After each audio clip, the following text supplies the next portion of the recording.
I am Reed, just a normal 27-year-old guy talking about building wealth and getting your life together in your 20s. My dad has been divorced 3 times. He is a high earner and a hard worker. He is also smart with his money. But at 50 years old, he had to start all over again. This is because the biggest wealth killers are often not your expenses, but those life decisions that drain your bank account without you even realizing it. Today, we are going to talk about the wealth killers to avoid in your 20s and 30s. I guarantee at least a few of these you haven't heard on any other financial channel. The first wealth killer I want to talk about today is staying in the wrong city. This is truly a little known topic, but geography, it might be one of the most important financial decisions you can make. If you grew up somewhere and there aren't too many industries that align with your career goals there, or the median wage in your city is much lower than what you could earn elsewhere, then continuing to stay there is just losing you money. A city conducive to wealth accumulation usually has several characteristics. First, it has excellent career prospects. Second, it has high-quality talent. You want to be around people who are as ambitious as you. With similar goals, choosing to start your career in a high-paying city is a crucial decision, because in the long run, the compounding effect of interest will help you accumulate huge wealth. Moreover, your first starting salary will become the core benchmark for all your future salary negotiations. Let us make a hypothetical assumption. Suppose you currently live in Kansas City. The median individual annual income there is approximately $69,000. But if you choose to move to a big city like Austin or Seattle, the local median income will increase significantly. For example, the median household annual income in Austin is $90,000, while in San Francisco it exceeds $135,000. As long as you can effectively control your daily expenses, you can completely use the salary differences between different regions to successfully achieve what is called geographical arbitrage. A few years ago, I visited a gold factory, and it happened to be in Switzerland. What was very interesting was that it was very close to the Italian border. What was even more amazing was that many workers in the factory came from Italy, just across the border. They wanted to work in Switzerland because the wages there were much higher. This is like many Italian workers who specifically go to Switzerland to earn very high local wages and then return to their hometown in Italy, where the cost of living is much lower. This is an extreme example, but it is also the principle of geographical arbitrage. Another underestimated factor here is your network. I truly believe that how much money you can earn largely depends on the quality of your network, the people you meet, the opportunities you encounter, and the resources others recommend to you. All of these will highly depend on where you actually live. Once you achieve success, you can always choose to move back home, but trying to develop a career in a city lacking opportunities is absolutely a huge wealth killer. Unfortunately, many young people in their 20s or early 30s don't realize this at all. The second invisible wealth killer is over-reserving emergency funds that don't generate income. Many friends watching this video might also fall into this trap because you want to manage your finances properly. In a typical emergency fund, you want to save 3 to 6 months of living expenses, purely for unforeseen circumstances. This is just in case you lose your job, you still have money to rely on to help you pay bills, maintain your life, and find a new job, etc. But I personally know some people who put $80,000, $100,000, or even $167,000 into high-yield savings accounts, just because first, it gives them more security, and second, they like to have a huge buffer between themselves and catastrophic emergencies. But if you keep 16 to 24 months or even more living expenses entirely as cash, this extra money will make you pay a heavy opportunity cost. Suppose your monthly expenses are $4,000, then a 6-month emergency fund is $24,000, and 16 months is $64,000. The difference here is $40,000. This extra $40,000, if it is just sitting in a high-yield savings account with a 3.5% annual interest rate, instead of being invested in the market with a return of about 8 to 9%, could cost you approximately $145,000 in 20 years. The key is to figure out how much you actually need after saving enough for a 6-month emergency fund. If you still insist on keeping too much cash, this often reflects a subconscious scarcity mindset. There is nothing wrong with pursuing financial security, but don't overdo it. Next, we're going to talk about a potentially uncomfortable and heavy topic, and that is divorce. First of all, friends, I am not married yet. I am not qualified to preach to anyone about emotional issues, but I did watch my dad get divorced 3 times. As I mentioned earlier, 2 of those 3 divorces I witnessed firsthand from the front row, whether it was his divorce from my mom or the breakdown of his 3rd marriage. Each divorce set him back financially significantly. He often told me, "Son, if I hadn't gotten divorced, I would definitely be much wealthier than I am now." This indeed proves that choosing the right partner is absolutely one of the most important financial decisions in your life. The divorce rate in the United States ranks 6th in the world, even more astonishing. The divorce rates for 2nd and 3rd marriages are as high as 60% and 73% respectively. This clearly indicates that people who have been divorced once face a higher risk of divorce again after remarrying. You might think that since the divorce rate is so high, everyone should naturally sign a prenuptial agreement to protect themselves. But the reality is not so, because reports indicate that only 15% of married couples sign prenuptial agreements.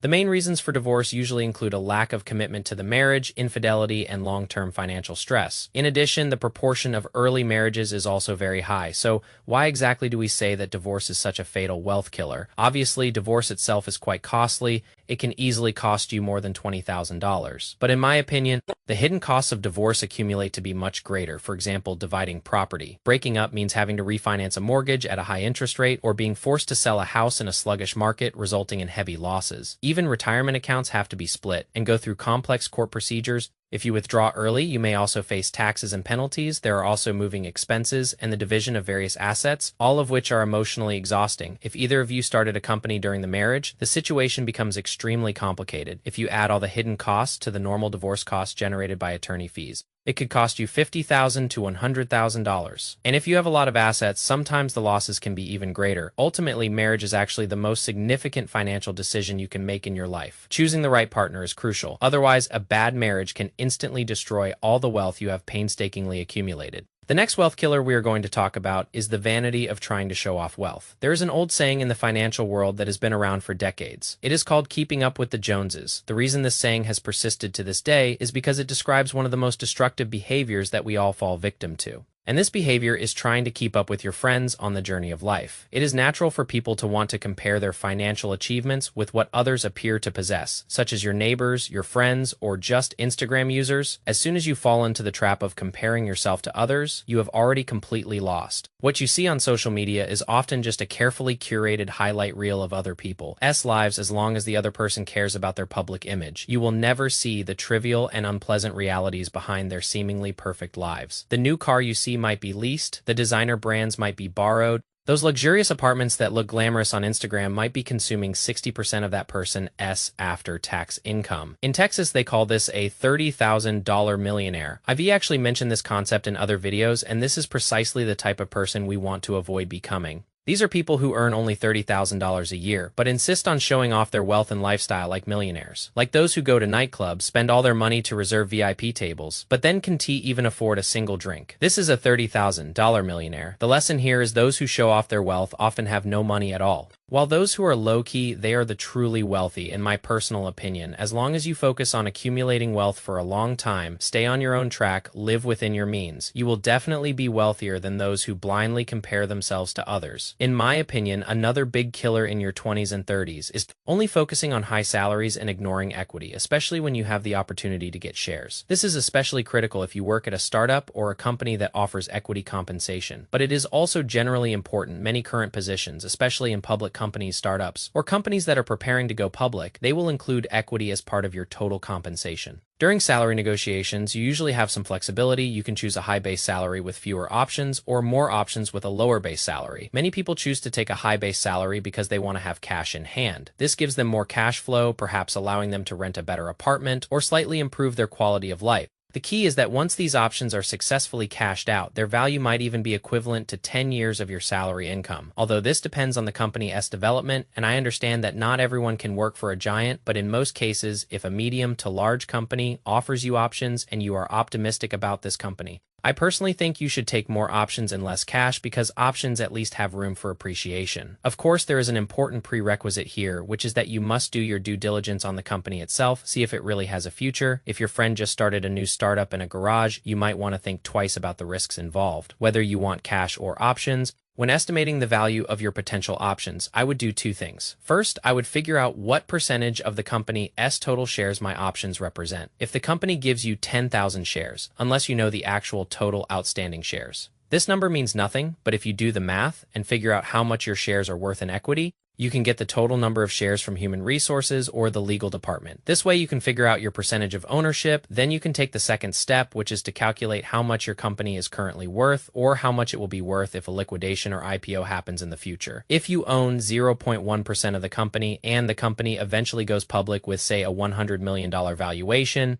then your options are worth 0.1% of that, which is $100,000. If you need more practice in this area, you might want to watch the show Shark Tank because they actually often discuss valuation data. I think the more you watch, the more you will naturally understand through repetition. The next wealth killer is taking a wait-and-see attitude when investing. If you are a regular viewer of my channel, you should have heard me talk about this concept. If we always take a wait-and-see approach to investing, that is absolutely the most certain way to not make money. Let us assume the growth of investing $10,000 in the S&P 500 index. From 1996 to 2025, you can see that if you remain fully invested, your balance will exceed $192,000. But if you just miss the 10 best performing days during this period, your returns will decrease by 56% and the chart will actually look even worse. Therefore, if you miss the 20 best performing days, your returns will decrease by 74%. And if you miss the 30 best performing days, your returns will decrease by 84%. Your investment growth depends on whether you are in the market on those best performing days, so you really can't afford to miss the peak periods, unless you are close to retirement and need to preserve capital. Otherwise, you should try to hold stocks for the long term rather than timing the market. I find that many people always hold on to cash or wait for a market pullback. Many of my friends are like this, but I think if their returns can even beat inflation, then their purchasing power will be eroded by inflation itself. For whatever reason, if you don't want to invest, at least when interest rates are still good, you should put your cash in a high-yield savings account. Speaking of not so good things, my next big wealth killer is what is called sunk cost loyalty. This wealth killer refers to staying in a job for too long, simply because of comfort, familiarity, or liking the colleagues you work with. But loyalty can actually be a double-edged sword, because if you stay at a company for too long and they only give you, say,